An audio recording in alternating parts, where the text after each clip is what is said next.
Hello and welcome to a special interview for The Wire supported by Glenlivet Books. Such as the deluge of contradictory and sometimes conflicting information that's thrust on us every single day about COVID that most people are perplexed and befuddled. In fact, I often meet people who say, I'm told so much, I just don't know what to believe and what to accept.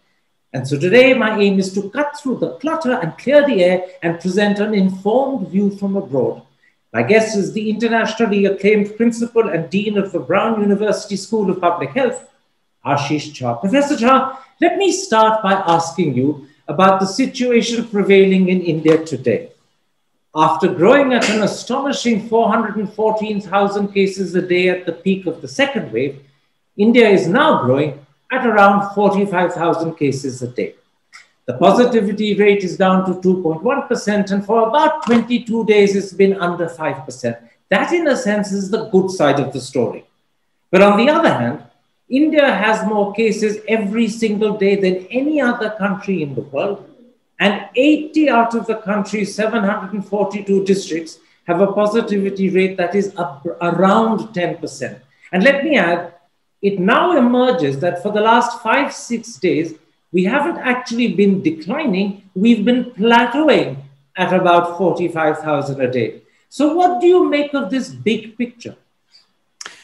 Yeah, so first of all, thank you for having me back. It's always such a pleasure to speak with you. And I know we have really important questions to get through. And let's start by just, as you said, taking a stock of where we are as a country. And some of the things that have been, I think, pleasant surprises for me. When we peaked at around 400,000, 4 lakh cases a day, my expectation was that we were going to come down a bit more slowly than we have. So I have been very pleasantly surprised that the country has come down quickly. And it is largely because things really went into a lockdown. I mean, you just had so many places across India shut things down, and that controlled the infection. And thankfully, and right now, when I look across India, I see a couple of different things. I mean, first of all, we're way better than we were a month ago. At 2% positivity, it also means that we're probably capturing most of the cases. If you remember, when we were at 4 lakh cases a day, positivity rates were over 20% nationally. And that means we were missing most cases. So my best estimate is, we might have had 20 or 25 lakh cases a day during that time, but we were missing 80% of them. That is no longer true. Now we're capturing most of the infections. That's what the 2% positivity tells you. So much, much, much better than where we were a month or 6 weeks ago. That's the good news. There is a little bit of concerning news, or two pieces of concerning news, and I know we'll have a chance to talk about them. One of them is, of course, that it has plateaued at this level. And my hope was that it would continue coming down. But I think part of it is, India is reopening again. Things are unlocking. People are starting to get back to activity, and that will, of course, put pressure on spread. And so we have to watch this very carefully. And it is community by community. Any community that has a 10% positivity rate, I would be concerned about. I would worry that they're going to see further increases in infections. So we've got to really drive those numbers down across all the communities in India. The other big picture that I want to put to you is to do with vaccination. So far, just over 4% of the total population has been fully vaccinated. Around 20% has had one dose. And in a sense, I suppose that is the bad news part of the story because it's not very impressive. But when you look at vaccinations in terms of age distribution, you discover that 60% of people over 45 and 67% of people over 60 have actually got one jab. Does the second set of statistics make the first look a lot better? It does. It makes me feel much better as I have looked at the statistics by age.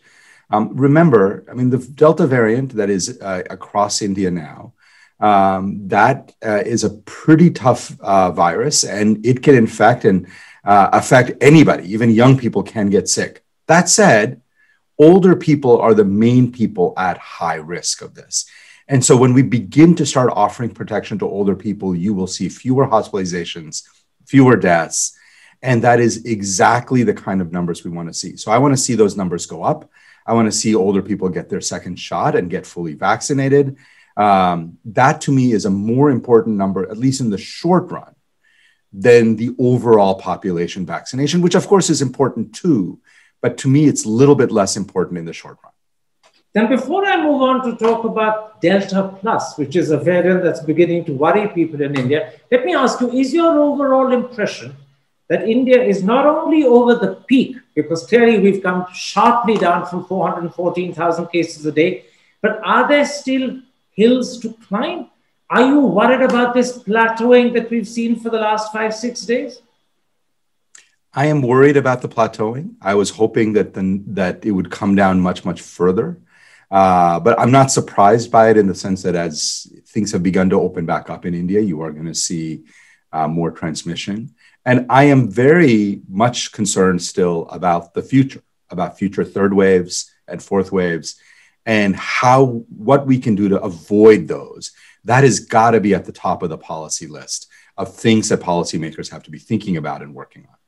I'll come to the third wave in a moment's time, but let me build up to it by talking about factors that actually could lead to a third wave. And the first of those factors is the Delta Plus variant with its K417N mutation, a mutation which was first found in the Beta variant in South Africa. Now, the problem is different authorities have different things to say about Delta Plus. And as a result, we in India don't have a clear picture. So let me ask you about 3 or 4 basic qualities or characteristics of Delta Plus. To begin with, is it more infectious than the parent Delta variant? Or do we just not have enough evidence to say so either way? So I would say right now, we don't have evidence to say either way for Delta Plus. I mean, there is a little bit of evidence that it might be more contagious, but that evidence is very weak and it may end up being correct. But right now, we know so little about Delta Plus, and here's why.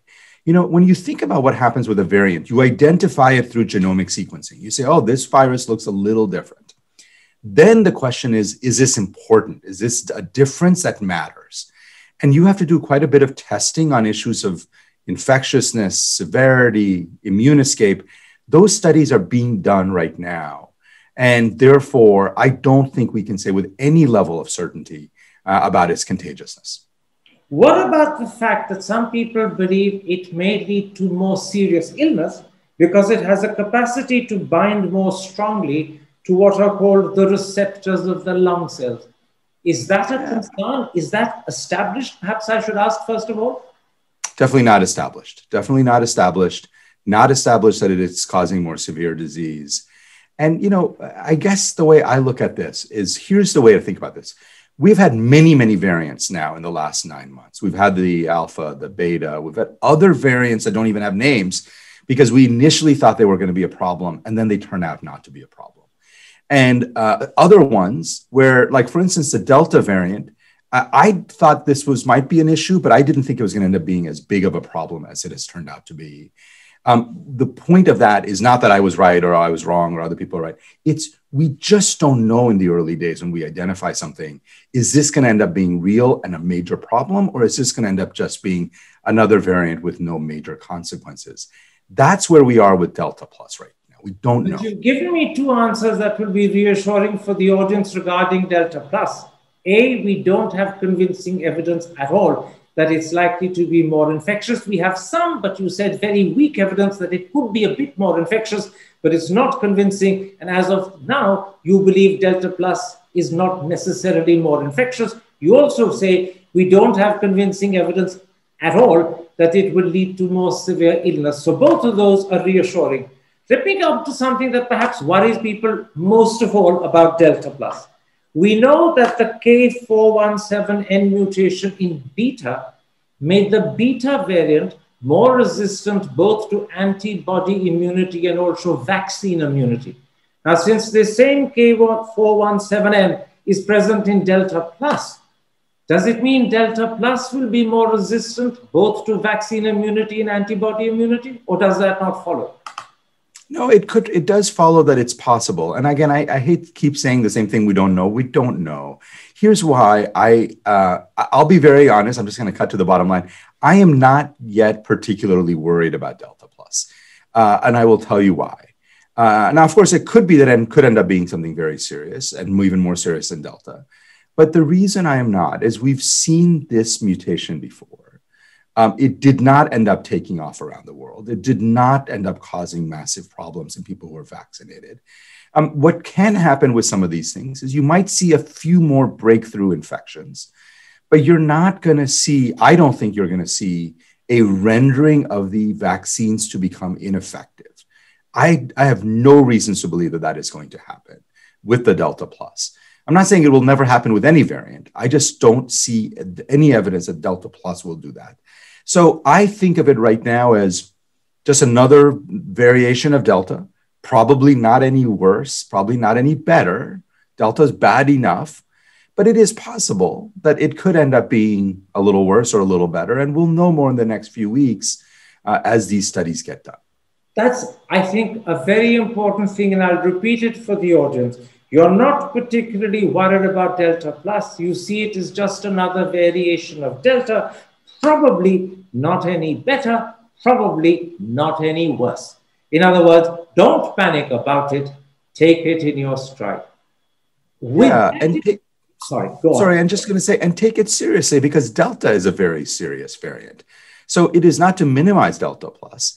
And also to be very clear that it may turn out that when the data and evidence comes in, it may end up being worse. That could happen. It could also end up being less bad. We'll just find out. Absolutely. At this moment, we don't know enough to either panic us or to be complacent. But what we need to concentrate on is the parent Delta, because we know the parent Delta is hugely more infectious than either Alpha, which was the variant that was of concern before Delta, and certainly a lot more infectious than the original Wuhan wild strain. With that in the background, let me raise with you another issue of concern and controversy in India, and that's to do with the gap between 2 doses of AstraZeneca, which, as you know, we called Covishield in India. Now, just about the time that Britain decided to reduce the gap to 8 weeks, India expanded it all the way up to 16. Given that Delta is the worrying concern and it's rampant in India, given that Delta is hugely more infectious than any other variant, and there is, of course, the threat of Delta Plus in the wings, should India reduce the gap, at least for people who are elderly and vulnerable, or is it safe to continue with a 16-week gap? Yeah, this is a very difficult question. And let me walk you through how I think about it and why I think India's strategy is pretty reasonable. But again, this is one where different people will disagree. So let me at least lay out the logic so people can make their own conclusions as well. There is no question that everybody needs 2 shots. No question. You need to get both shots. And if we had all the vaccines in the world, if India had, just lots of extra vaccines, I would give them about 6 to 8 weeks apart. That is, in my mind, the ideal. That's not where we are. We don't have all the vaccines we want. So then the question is, from a population perspective, is it better to have more people vaccinated and the vaccine spread out to 16 weeks? Or is it better to have fewer people vaccinated, but that gap only at 8 weeks? And I think for India at this point, the better public health approach is to stretch it to 16 weeks and get many more people vaccinated. Here's why. First, even if you get 1 shot, you do have protection. It's not as good as 2 shots. You do need 2 shots eventually. But 1 shot seems to have a very profound effect on reducing hospitalizations and deaths. You still get many breakthrough infections, but hospitalizations and deaths, the thing that we really care about, goes down a lot after 1 shot. That to me is very, very important. And while older people are still vulnerable, while that number of people over the age of 50 or 60 is not at 80 or 90%, my goal is let's just get as many people their first shot in that elderly group, then start getting people their second shot as you vaccinate younger people as well. So I think the 16-week thing is the right strategy, but you can imagine why some people would say, no, that's too long. Ideal is 8. We should move to 8. I understand that. But from where India is today, given the vaccines that we have, the number of vaccines we have, I think this is how you maximize population health, reduce the most number of deaths. I imagine, Professor Jha, in that answer, you relied fairly extensively on the efficacy results of AstraZeneca put out by Public Health England. They I say did. that one jab of AstraZeneca only gives protection against symptomatic infection up to 30%, but that same one jab gives protection against severe illness and hospitalization up to 70%. Britain, I imagine, went by the 30% figure because it has adequate vaccines and there's no shortage to reduce the gap and protect people against symptomatic infection. India, on the other hand, as you correctly point out, has a critical shortage of vaccination. So India went by the 70% figure and extended the gap. And you're saying that in a situation of vaccine shortages, it's better to ensure that a larger number have some protection rather than a smaller number being fully protected. That is exactly right. And there are two other things to remember here. One is by the time Delta arrived in the UK, a vast majority of older people in the UK were already vaccinated. They had already gotten their first shot. So you came in at a situation where you had more people already vaccinated with their first shot. And it was different set of decisions that the UK had to make. And if I were in the UK, I would have made the exact same decision of shorten that time period, get more people their second shot, because you already have a large portion of the population who has gotten their first. India does not have a large portion of the population with their first shot yet. And so I think India is making the right call. Different countries, different levels of vaccinations, and different time periods. This is one of the confusing things about the pandemic, is we often look and say, why is this country doing this and this country doing this? The circumstances are different. The variants are different. In this case, we're talking about Delta, but sometimes different countries are battling different variants. You will see differences in policy, and that's okay. One very quick follow-up question. Should India, just for people over 60 or 65 and for people who are vulnerable with known established comorbidities, reduce the gap? Just for that small section, should it reduce the gap, or should it continue with the 16-week gap for everyone? Yeah, I think the strategy I would take is somewhere in between. So basically, once you have people over 60 or 65, let's say you have a vast majority, almost all of them have gotten their first shot, then it may be reasonable to say for them, we're going to reduce it to 8 weeks. But once you've got all of them with their first shot, if you still have a lot of people over 65 who have not gotten a shot at all, I would continue pushing on giving them shots. Once you've got that population fully vaccinated, then it's reasonable to start reducing and start then vaccinating younger people. Let's then at this point, and against everything we've discussed as the background, come to that concern about the third wave, which you mentioned yourself a little while ago. Now, the principal scientific advisor has said publicly on television, a third wave is inevitable. The director of the prestigious All India Institute of Medical Sciences has said it could happen as quickly as in the next 6 or 8 weeks if people are irresponsible. And you know that in Indian circumstances, wearing masks is an irresponsibility that comes naturally to our countrymen. But a lot of others who are very well informed have said there is no guarantee there will be a third wave. We can't say whether there will be one or not. And certainly you can't predict when it will happen. So once again, you have a range of answers that are confusing people. Let me ask you, what is your view? Will there be one? Can we say with any certainty when it will be? Or are both answers uncertain? Yeah, so this is a really good question. And I think I tend to agree with the principal scientific advisor on this, that I think it is inevitable that third wave will happen. And let me just say, unless we put in policies and practices that prevent it. We can prevent it. I think India has more than enough capability to prevent it. And I can talk about what it will take to prevent it. On the issue of timing, I will say it's been very hard for anybody to predict any of these things. I had predicted, or I had thought we would have a second wave in India earlier than we did. And I was surprised when it didn't happen late fall and winter. And then, of course, it happened starting in late February into March, April, May. So the point is, we should all be humble about timing. None of us can predict that with any certainty. We should be paying very, very close attention to data. And the data will tell us when the wave is starting to build. You'll start seeing increases in cases.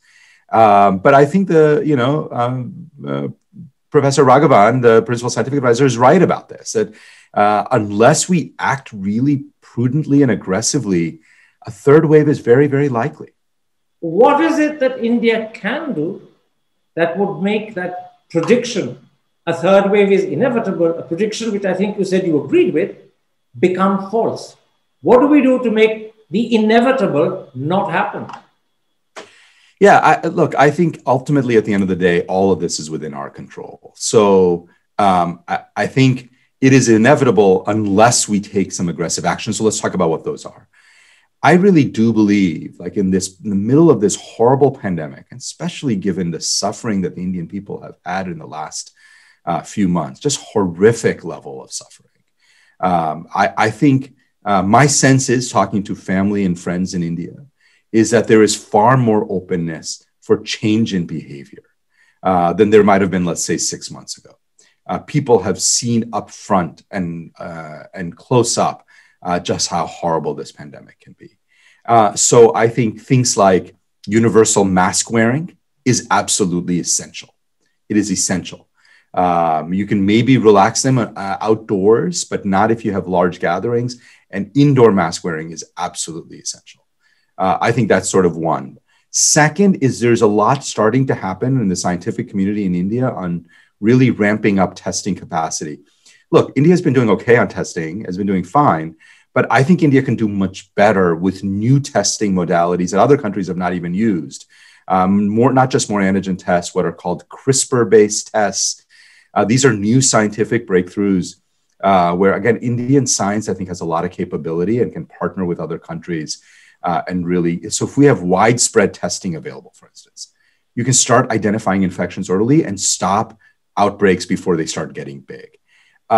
Third is I would certainly make sure that we don't do high-risk things. What do I mean? Large indoor gatherings, large outdoor rallies, events that bring large numbers of people together are dangerous. I wouldn't do them right now. We're in the middle of a pandemic. Let's hold off on those until we get enough people vaccinated. And then the best way to ultimately prevent that third wave, get lots and lots of Indians vaccinated. So you're saying that if those four things are done, assiduous mask wearing, ramped up testing using the new CRISPR technologies, a complete ban on large gatherings, indoor and outdoor, and ramp up vaccination. If we do all four, we can actually ensure the inevitable third wave doesn't happen. I'm only repeating it because this will be such good news to our fellow countrymen. But you really mean it. If you do the four, the inevitable won't happen. I do. And you've got to keep going with the first three until you've got a high level of number four. And number four is vaccinations. So vaccines are how we get out of this pandemic. And we need to get 50, 60% of Indians, probably 60% of Indians fully vaccinated. That's a lot of people who need to be fully vaccinated. We're only at 4% now. I think we can get there. It will take some time. And we've got to keep ramping up on production and keep going on vaccinations. India has been doing actually quite well on a number of vaccines recently. But we've got to keep those first three measures in place until we get to that level of vaccination. At the moment, and I think I'm talking about the last 10, 15 days, India has been vaccinating, on average, somewhere between 4 and 4.5 million people every day. It's not anywhere near the 8.2 million that are needed to ensure that 900 million people are vaccinated by the end of the year. But it's an awful lot better than the 1.5, 2 million that we were managing in May. Does that give you some hope that we can achieve the 60, 70% vaccination target you think is necessary? It does. Again, this is a huge challenge. I mean, vaccinating a country our size of 60 to 70% of Indians is a massive undertaking. And the two things I will say that people should keep in mind, on one, you can look at 4 or 5 million and say, oh, that's not enough and we need to do more. And that's true. We do need to do more. But the other flip side of this is it's more than any other country has done in this pandemic. Even in the best days in the US, we were doing 3 million a day. It is a logistical challenge to be doing what we're doing in India. And I think we need to keep going. We need to do more. But I think people should feel good as well about what India has been pulling off recently. I take your point completely, Professor Jha. We're doing better than America did at its very best, but we're nowhere near China, which has apparently done 1 billion altogether at a rate of something like 10 million, 11 million a day, which is astonishing. But let me move on to 3-4 other questions very quickly. Are you worried about the possibility of super mutations, or is that more an academic concern than an actual real one? I'm always worried about other mutations and other variants just because this pandemic has surprised me and this virus continues to surprise all of us in terms of the kinds of variants. That said, if you mean, am I worried about a variant that will make our vaccines, let's say, useless because it will be so? No, I'm largely not. These vaccines, Covishield, the mRNA vaccines, the Pfizer, Moderna, others are just remarkable in the kind of immune response they create. We may need a booster. We may need some changes over time at some point. But I am not right now worried about a super mutant that will somehow make all of this completely useless and all of our people vulnerable again. I'm not worried about that kind of thing. You mentioned the possibility of a booster. In the last 24 hours, Britain has announced that they will in fact be giving boosters to people over 50, or maybe it's 60, starting September. Now, as you know, India hasn't even finished giving 1 dose to everyone. But do you think, theoretically speaking, the sort of vaccines we have, and I'm talking specifically, I think, about Covaxin and even more about Covishield, that boosters will be necessary? India may have to wait a lot to finish vaccinating before it considers booster shots. But do you think booster jabs will be necessary? I have to tell you, I honestly don't know. And let me say why I don't know. It's not that I haven't thought about it or there isn't a lot. A lot of people talk about boosters. A lot of people say, well, we will need boosters. But when I look at the evidence, the data insofar suggests that these vaccines have very long lives in terms of their impact. I don't think I've seen any evidence right now that says the vaccine benefits only last 6 months or 9 months or a year.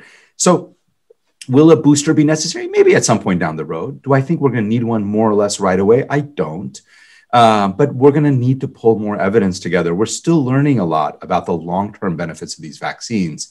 And every piece of data I have seen so far gives me more and more confidence that the benefits of these vaccines will be long-lived. What about tweaking vaccines to take into the account that mutations are happening? Now, the flu jab, for instance, which is very commonly taken in the West, it's not that commonly taken in India, but it's tweaked every single year because the flu virus mutates. Should AstraZeneca, Pfizer, Moderna, and Johnson & Johnson be already working on tweaks to their jabs so that mutations are better taken care of? As you might imagine, yes. So the short answer is yes, they should be working on that, and they already are. That is already happening, that work. And then there are important questions of when do you introduce the tweaked version? How do you test the tweaked version? Some of those things are going to get answered. But I expect that there will be tweaking. I expect that we're going to get vaccines that are going to be more focused, for instance, on the Delta variant. And that might be in the next generation of vaccines. But right now, we're focusing on the original version of the vaccine, which still seems to produce a very high level of immunity, even against the Delta variant.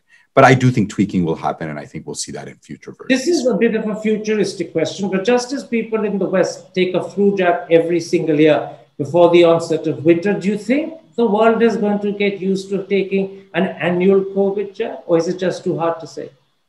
It's a little hard to say. I think that for the first few years, let's say less than next 3-4 years, I could imagine getting a booster every 12 or 18 months.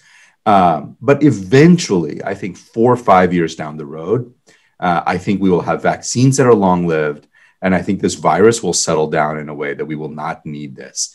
So I do think for the next few years, annual or semi-annual, every other year or something may be possible. But I don't think that's going to be something that in 10 years, I don't think we're going to be getting an annual COVID shot. My last issue, and I will freely admit that it's as much a moral issue as it is a scientific one. How do we ensure that more people get jabs? I know President Biden, when he was in Britain for the G7, promised a total of 580 million vaccines. I know European countries like Britain, France, and Germany have promised some 200, 250 million more. But that's not even a billion. And we need 10 billion at the very least. So we're short by an astonishing 9 billion. How do we make up that gap? Because until the world is vaccinated and everyone is safe, no one is safe. Yeah, absolutely. So the way to think about it is, first of all, here we are. We're halfway through this year, and 3 billion vaccinations have gone in. So if the world needs, I've been thinking the world needs about 11 billion. Well, if 3 are already done, we need about 8 billion more. Okay, so that's a lot. And you're right, 1 extra billion donations is not going to be enough. But I remain very confident that we're going to see more ramping up of production at Serum. China will continue producing. And I think you're going to see more producers come on, South Africa, more in Europe. We're going to have more vaccines. Novavax is turning out to be, I think, quite a fabulous vaccine. It may not end up being used in the US because we have plenty of others, but it's probably as good, if not better, than the mRNA vaccines, Pfizer and Moderna. Serum can make Novavax, and you're going to start seeing Novavax get produced. So I'm optimistic that by the end of the year, we will be in much better shape. My concern is the next 3 to 6 months, where there is still a very large global shortage, particularly on the African continent, but also in India. And so what we really need to do, and Latin America too, by the way. So what we need to do is figure out how do we share more doses, how do we ramp up production in the short run. By the time we get to the end of the year, early next year, I think we'll be in much better shape. The trick, as you correctly point out, is ramping up production and ramping it up as quickly as possible. Now, there is a proposal supported by President Biden to make Western manufacturers of vaccines waive their intellectual property rights. But often people say that waiving intellectual property rights is nowhere near sufficient for vaccines. Because until new manufacturers have the trade secrets, the technical know-how that is used at every stage of production, simply waiving intellectual property rights won't be sufficient.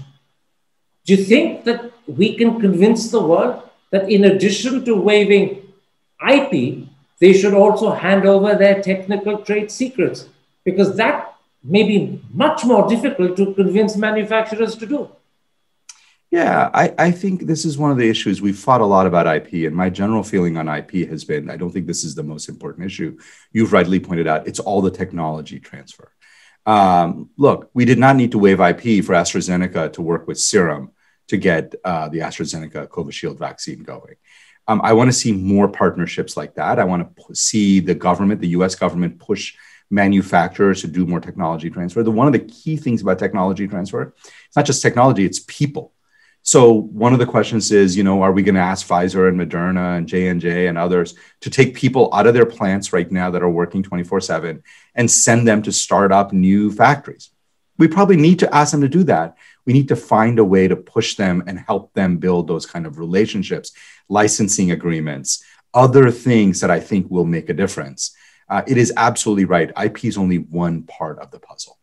So what you're saying is that the focus should not be so much on getting IP waived, because actually there is also compulsory licensing, which any country can enforce without consensus at the WTO. The focus instead should be on convincing the major mRNA manufacturers, the Pfizers and the Modernas and the Johnsons and Johnsons as well, to send people to set up joint manufacturing arrangements, to set up joint production units, so that what they make in America and Europe can be made as effectively, but at much larger number, in Latin America, in Asia, and in Africa. That is the right route, not waiving IP.